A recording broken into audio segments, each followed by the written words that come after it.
imitation. Ajá. Ok.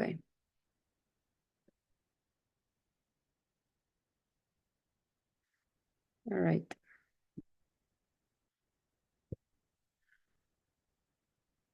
Wait. Allá va. Ah, se me olvidó cómo es que se. Wait. ¿Cómo es que se comparte? Ah, ya me acordé ya. Here is.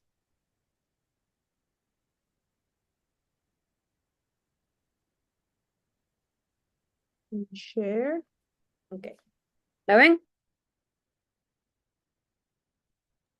Sí, Sí, sí, perfecto. ve. Ok.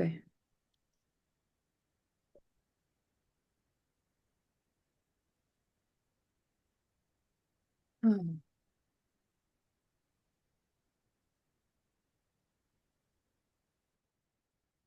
Ok. Ok, mis hermanas, es un placer estar nuevamente el día de hoy aquí con ustedes para, bueno, ya nos queda nada más esta clase y dos más y me conmueve el corazón porque hemos estado año y medio con este libro y de verdad que ha sido un antes y un después para mí, like, en mi vida cristiana, like, poder haber estado presente, right, en este en todo este aprendizaje que hemos tenido acerca de nuestro Señor. Am, entonces, el verso número, la parte número 1, wait, ok, eh, de esta presentación es llamada, like, la obra salvadora del Hijo, parte 2, la obra consumada del Hijo, que es la lección que nos toca, que es la 45. Entonces, Dios el Padre diseñó el plan para la salvación de su pueblo y el Hijo vino a este mundo en carne humana para cumplirlo. Esto no significa que Jesús dejó de ser Dios, sino que eligió humillarse y someterse al plan de salvación, demostrando su amor y obediencia al Padre, y su actitud contrasta con la de Adán. Porque así como Adán en el jardín quiso like, ser como Dios al comer del fruto y conocer el bien y el mal, asimismo, más bien Jesús, like, él eligió humillarse y someterse al plan de salvación y despojarse de su divinidad en el sentido de que ya no estaba en el cielo, sino que vino aquí a la tierra siendo 100% Dios y siendo 100% hombre, pero habitó entre nosotros y mostró la obediencia que tenía con el Padre. So, hay cuatro aspectos importantes de la obra del Hijo en nuestro lugar durante su tiempo aquí en la tierra. El Hijo se despojó a sí mismo voluntariamente. El Hijo vivió una vida perfecta. El Hijo se ofreció a sí mismo voluntariamente y el Hijo se resucitó a sí mismo de entre los muertos. Entonces, el punto número 1, el Hijo se despojó a sí mismo voluntariamente. ¿Quién me puede leer Filipenses 2 del 6 al 8? Yo, Amén. Oh, el cual, siendo en forma de Dios, no estimó al ser igual a Dios como cosa que aferrarse, sino que se despojó a sí mismo, tomando forma de siervo, hecho semejante a los hombres, y estando en la condición de hombre, se humilló a sí mismo, haciéndose obediente hasta la muerte y muerte de cruz. Amén. Ok. So, en Filipenses 2 del 6 al 8, Jesús no vino como un rey terrenal con poder y riqueza, sino como un siervo dispuesto a dar su vida por las que habían de ser salvos.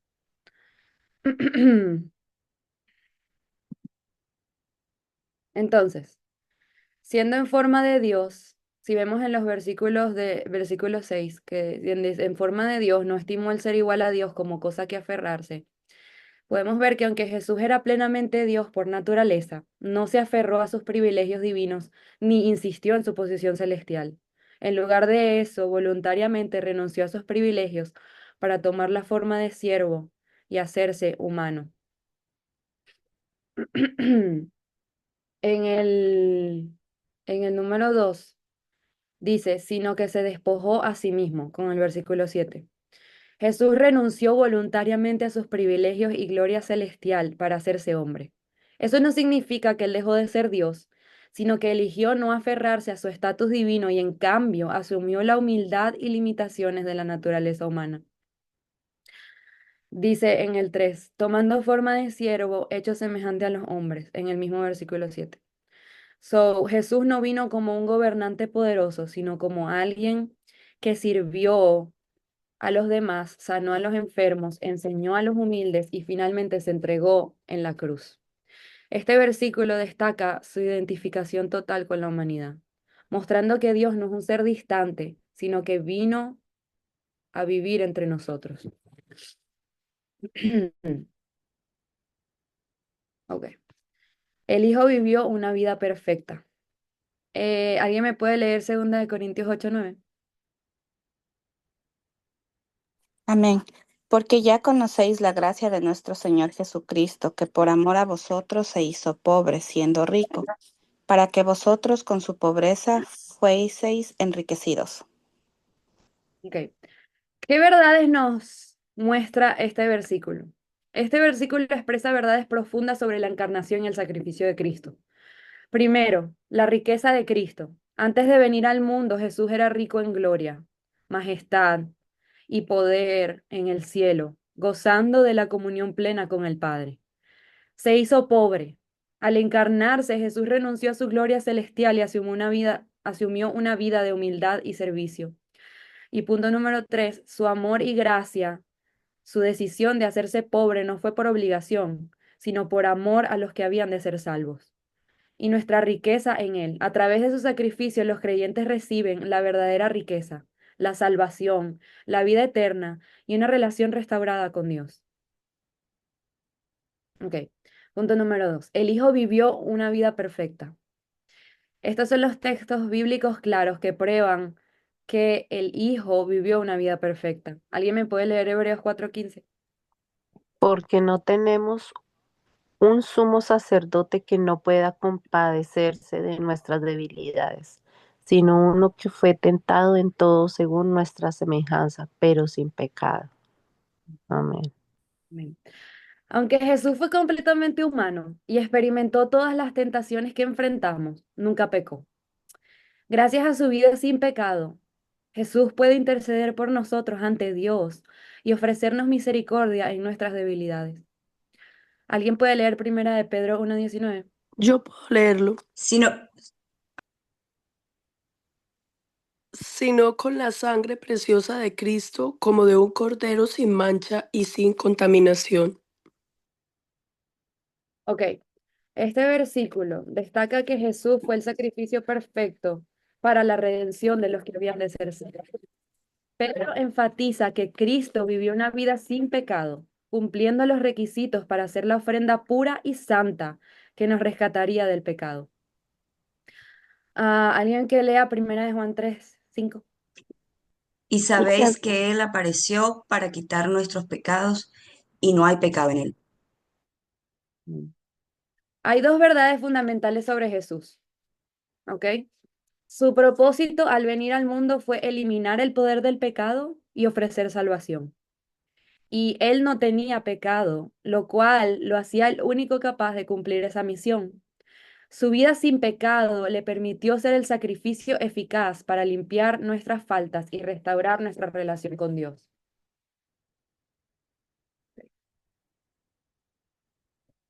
El Hijo se ofreció a sí mismo voluntariamente.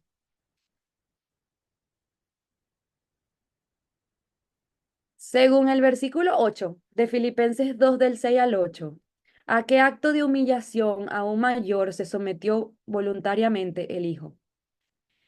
Jesús se hizo obediente hasta la muerte, y no cualquier muerte, sino la muerte de cruz, que era la forma más vergonzosa y dolorosa de ejecución en la época romana.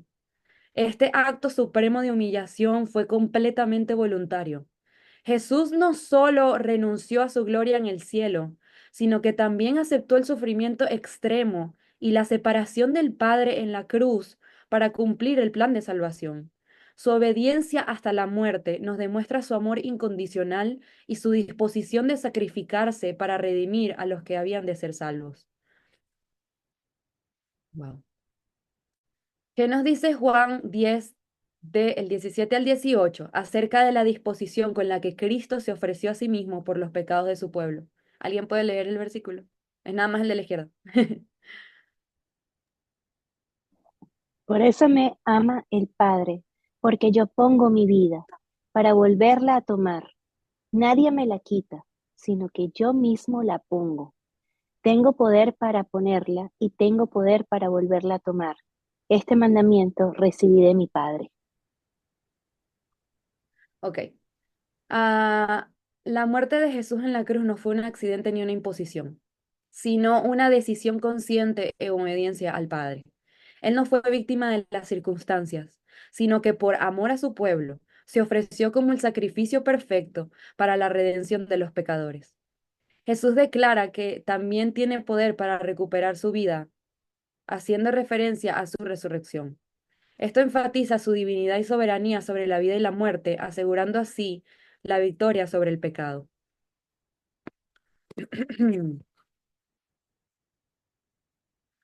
Según Romanos 5 del 7 al 8, ¿cuál es uno de los aspectos más impresionantes del hecho de que Cristo se ofreció a sí mismo por su pueblo? ¿Alguien que lea el versículo? Es el de la izquierda. Ciertamente apenas morirá algunos por un justo. Otra vez, perdón. Ciertamente apenas morirá algunos por un justo, con todo pudiera ser alguno os hará morir por el bueno. Mas Dios muestra su amor para con nosotros en que siendo aún pecadores, Cristo murió por nosotros. Este sacrificio nos muestra el amor incondicional y extraordinario de Dios. Él no esperó a que fuéramos dignos de su gracia, sino que aún en nuestra condición de pecado, Cristo murió para darnos salvación. Su amor va más allá, mostrando un nivel de misericordia y entrega increíbles. Mientras que en la sociedad alguien podría arriesgar su vida por una persona justa o noble, Jesús entregó su vida por aquellos que no tenían nada que ofrecer a cambio. Según los siguientes textos del Antiguo y Nuevo Testamento, ¿qué fue logrado a favor del pueblo de Dios mediante el ofrecimiento que él hizo, mediante el ofrecimiento que el Hijo hizo de sí mismo? Ok. ¿Alguien puede leer Isaías 53:11?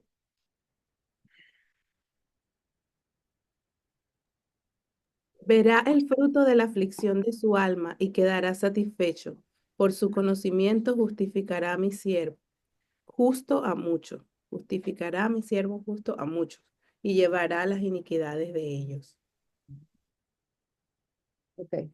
Mediante el sacrificio de Jesús se lograron dos cosas principales. Uno, justificación. Jesús, el siervo justo, hizo posible que muchos fueran declarados justos delante de Dios porque su sacrificio pagó el precio del pecado. Dos, cargar con las iniquidades. Cristo tomó sobre sí los pecados de su pueblo, llevando la culpa y el castigo que merecíamos. Este pasaje profetiza la obra redentora de Cristo y muestra que su sacrificio no fue en vano. ¿Alguien que pueda leer 2 Corintios 5:21? Al que conoció pecado, por nosotros lo hizo pecado, para que nosotros fuésemos hecho justicia de Dios en él. Ok, este versículo nos muestra el glorioso intercambio, como en la canción, que ocurrió en la cruz. Primero, Jesús tomó nuestro pecado. Jesús sufrió en nuestro lugar para satisfacer la justicia de Dios. Y segundo, nosotros recibimos su justicia. No es nuestra propia justicia, sino la justicia perfecta de Cristo la que nos es atribuida a través del sacrificio de Cristo. ¿Alguien que lea Hebreos 10:10? En esa voluntad somos santificados mediante la ofrenda del cuerpo de Jesucristo hecha una vez para siempre. Amén. Ok. Dos puntos aquí. Primero, santificación. Por medio del sacrificio de Cristo, los creyentes son apartados para Dios y hechos santos. Nos limpia del pecado, nos transforma y nos consagra para vivir en comunión con Él. El 2 es un sacrificio perfecto y definitivo. A diferencia de los sacrificios del Antiguo Testamento que debían repetirse continuamente, el sacrificio de Jesús fue único y suficiente. Su sacrificio fue completo y eficaz para redimir a su pueblo. ¿Alguien que lea Primera de Pedro 3:18? Porque también Cristo padeció una sola vez por los pecados, el justo por los injustos, para llevarnos a Dios, siendo a la verdad muerto en la carne, pero vivificado en espíritu. Ok. El sacrificio de Cristo logró tres cosas. Uno, el pago definitivo por el pecado. Jesús sufrió y murió una sola vez por los pecados y su sacrificio fue completo y suficiente para siempre. Dos, el justo por los injustos. Jesús, siendo perfectamente justo, murió en lugar de los injustos. Él tomó el castigo que merecíamos. Su muerte fue sustitutiva. Y tres, reconciliación con Dios. El propósito de ese sacrificio fue restaurar nuestra relación con Dios, que había sido rota por el pecado. Ahora, gracias a Cristo, tenemos acceso directo al Padre y hemos sido reconciliados con Él. Ok, 4. El Hijo se resucitó a sí mismo de entre los muertos. ¿Qué nos enseñan los siguientes textos acerca de la verdad declarada en el párrafo anterior? De que dice, en la lección 43 aprendimos que el Padre resucitó a su Hijo de entre los muertos. Sin embargo, debemos entender que las Escrituras enseñan además que la resurrección fue también obra del Hijo. Él venció la muerte por su propio poder y autoridad. Las implicaciones de esta verdad son de gran alcance. Su poder para resucitarse a sí mismo demuestra su poder para resucitar a su pueblo. Ok, entonces, ¿qué nos enseñan los siguientes textos acerca de la verdad declarada en el párrafo anterior que acabo de leer? Que la resurrección del Hijo no solo fue una obra del Padre, sino también del Hijo. ¿Alguien que lea Juan 2:18 al 21?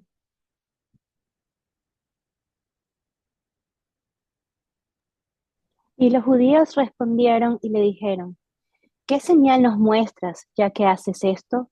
Respondió Jesús y les dijo, destruid este templo, y en 3 días lo levantaré. Dijeron luego los judíos, en 46 años fue edificado este templo, ¿y tú en 3 días lo levantarás? Mas él hablaba del templo de su cuerpo. Ok. Las implicaciones de esta verdad son profundas, porque primero Jesús tenía autoridad sobre la vida y la muerte, porque por supuesto él era 100% hombre, pero era 100% Dios también. Y no solo el Padre lo resucitó, sino que él mismo tenía el poder para levantarse de entre los muertos, demostrando su divinidad. Dos, seguridad en la resurrección de los creyentes. Si Jesús pudo resucitar por su propio poder, también tiene el poder para dar vida a su pueblo y resucitar a aquellos que creen en él, como dice Juan 11:25. Tres, confirmación de su identidad como el Mesías. Su resurrección cumplió esta profecía y confirmó que realmente era el Hijo de Dios, con poder sobre la muerte. Si Jesús no hubiese resucitado, nuestra fe sería en vano. Ok, Juan 10:17 al 18. Alguien que le lea, por favor.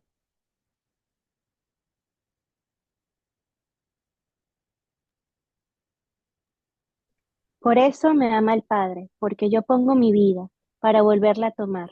Nadie me la quita, sino que yo de sí mismo la pongo. Tengo poder para ponerla y tengo poder para volverla a tomar. Este mandamiento recibí del Padre. Ok. Este pasaje confirma que la resurrección de Jesús no fue solo una obra del Padre, sino también del propio Hijo. Jesús entregó su vida voluntariamente. No fue forzado ni vencido, sino que él mismo decidió entregar su vida como parte del plan de redención. Jesús tenía poder para resucitarse a sí mismo. No solo murió voluntariamente, sino que también tenía el poder y la autoridad para volver a tomar su vida demostrando su divinidad y soberanía sobre la muerte. Cumplimiento del mandato del Padre. Aunque Jesús actuó con poder propio, su resurrección también fue en obediencia al mandato del Padre, mostrando la perfecta unidad en la obra de redención. Wow. Es que esto yo cuando estaba haciendo esta clase, yo leía todas estas cosas y ponía like, todo como que lo que yo había desarrollado de la clase, que es estas cosas, de lo que confirma los pasajes. Y yo decía, yo me ponía a pensar y yo decía, wow, like, a veces nosotros decimos como que, ah, sí, Cristo murió por mí, am, y, Él fue a la cruz y murió. Pero, like, nosotros nos hemos tomado un momento, aunque sea de cada día, para ponernos a pensar lo que eso significa. Lo que significa que Jesús fue a la cruz a morir por mí sin yo, like, en ese momento cuando él fue, yo ni siquiera existía. Y pensar que él ya había pensado en mí, que él ya me había elegido para tener misericordia y haber muerto en esa cruz por mí, por amor, aun sin yo ni siquiera haber ni nacido en ese entonces. Wow, eso para mí llena mi corazón el saber que el Dios Todopoderoso se humilló hasta lo sumo, se despojó de todo lo que tenía en el cielo para venir a humillarse aquí en la tierra y andar entre la humanidad y morir y derramar hasta la última gota de su sangre en esa cruz. De verdad que me impresiona. Ok, en Juan 5:26, Jesús hace una declaración muy importante acerca de sí mismo que nos ayuda a entender cómo Él es capaz de dar su vida y también tomarla de nuevo. ¿Cuál es la verdad que está siendo afirmada? ¿Alguien que lea Juan 5:26? Porque como el Padre tiene vida en sí mismo, así también ha dado al Hijo el tener vida en sí mismo. Ok, entonces, ¿qué verdad se ve aquí? Jesús posee vida en sí mismo. Así como el Padre es la fuente de la vida y no depende de nadie para existir, también el Hijo tiene vida en sí mismo. Esto significa que su existencia no depende de ninguna otra fuente, sino que Él mismo es la fuente de la vida. 2. Jesús tiene poder para dar y recuperar la vida. Debido a que posee vida en sí mismo, Jesús tiene la autoridad y el poder para entregar su vida y tomarla nuevamente. Ah, como leímos en Juan 10, 17 al 18. Su resurrección no dependió de una fuerza externa, sino de su propia naturaleza divina. Y 3, demuestra su divinidad. Solo Dios puede tener vida en sí mismo. Esta afirmación de Jesús confirma que Él comparte la misma esencia y poder del Padre, lo que demuestra su divinidad. El Hijo tiene vida en sí mismo. Por lo tanto, es capaz no solo de dar su vida voluntariamente, sino también de tomarla de nuevo. En los siguientes textos, ¿cuáles son las implicaciones de esta verdad para aquellos que creen en Él? ¿Alguien que pueda leer Juan 5 del 27 al 29? Y también le dio autoridad de hacer juicio, por cuanto es el Hijo del Hombre. No os maravilléis de esto, porque vendrá hora cuando todos los que están en los sepulcros oirán su voz, y los que hicieron lo bueno saldrán a resurrección de vida, mas los que hicieron lo malo a resurrección de condenación. Ok. Las implicaciones para los que creen en Él son, primero, resurrección para vida eterna. Los creyentes serán resucitados por el poder de Cristo y recibirán la vida eterna junto con Él. 2. Seguridad en su justicia. Jesús tiene autoridad para juzgar y aquellos que han creído en Él pasarán del juicio a la vida. Y punto número 3, esperanza y victoria sobre la muerte. Así como Jesús venció la muerte, los que confían en Él también recibirán la promesa de resucitar para vivir con Dios eternamente. Wow, esto a mí me impresiona porque, like, yo digo, a veces yo me puedo pensar y yo digo, pero ¿por qué yo? ¿Por qué yo y no mi vecino? Like, ¿por qué a mí se me dio el don de la fe y del arrepentimiento para yo creer en Cristo. Y yo creo que yo le agradezco tanto al Señor porque vivir con la esperanza de que cuando el día que yo me muera y yo cierre mis ojos por última vez, yo lo voy a ver a Él. Y vivir con esa seguridad, eso no tiene precio y eso no es algo que ni todo el dinero en el mundo puede comprar. Y vivir con una esperanza y una seguridad de saber que los que confían en Él van a resucitar con Él y van a vivir con Dios eternamente. Wow, eso para mí, yo me puedo pensar y yo digo, eso es todo lo que yo necesito en esta vida. Esta seguridad, esta esperanza que solo Cristo me puede dar. Ok, ¿alguien que lea Juan 11 del 25 al 26? Le dijo Le dijo Jesús. Jesús, Ah, ya. le dijo Cree Jesús, en yo soy la resurrección y la vida. El que cree en mí, aunque esté muerto, vivirá. Y todo aquel que vive y cree en mí, no morirá eternamente. ¿Crees esto? Ok, Jesús es la resurrección y la vida, lo que significa que aquellos que creen en Él tendrán vida eterna, aunque mueran físicamente, vivirán para siempre con Él, como lo dije anteriormente. No enfrentarán la muerte eterna, porque la de separación definitiva de Dios no tendrá poder sobre ellos, o sea, sobre nosotros. Ya nosotros, la separación definitiva de Dios que teníamos nosotros, ya no tiene poder sobre nosotros porque por medio del sacrificio de Cristo, nosotros tenemos unión con el Padre. Somos justificados, como lo dije anteriormente en las diapositivas anteriores. Y tres, tienen seguridad en Cristo. Su fe en Jesús les garantiza victoria sobre la muerte y una vida en comunión eterna con Dios. Wow. Wow, imagínense que tenemos una vida en comunión eterna con el Creador del universo, con el que nos ha llamado por nuestro nombre, con el que nos ha sentado en la mesa con Él, con el que nos ha dado esperanza eterna, con el que nos ha amado desde el principio de la creación, con el que nos escogió, nos dio de su misericordia, nos dio de su amor, su fidelidad. Imagínense tener esa seguridad en Cristo que es la roca inconmovible, el que nunca cambia. O sea, tener estos puntos que dice, ah, sí, uno, dos, tres, pero tienen una profundidad en la vida. Tienen una profundidad de saber, hermanas, que, miren, venga lo que venga, viento y marea, lo que suceda, podemos tener la confianza de que Cristo está con nosotros y lo ha estado desde el principio, desde antes de que todo fuese creado, desde antes de que naciéramos, desde antes de que pasara lo que pasara, saber de que Cristo nos amó primero. Wow, eso es algo que a mí me eriza los pelos. Me eriza los pelos porque saber esa seguridad de que aunque yo me muera, Él está conmigo.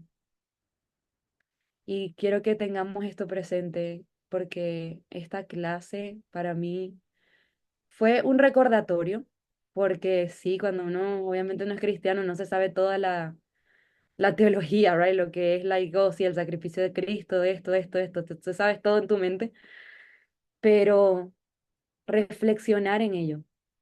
Entonces yo les invito, hermanas, que ustedes reflexionen en aquel que fue obediente hasta la muerte, en aquel que se entregó por amor y que fue voluntariamente. No hay nadie como el que da la vida por su hermano. Y él dio su vida por nosotras. Gracias. Dios las bendiga.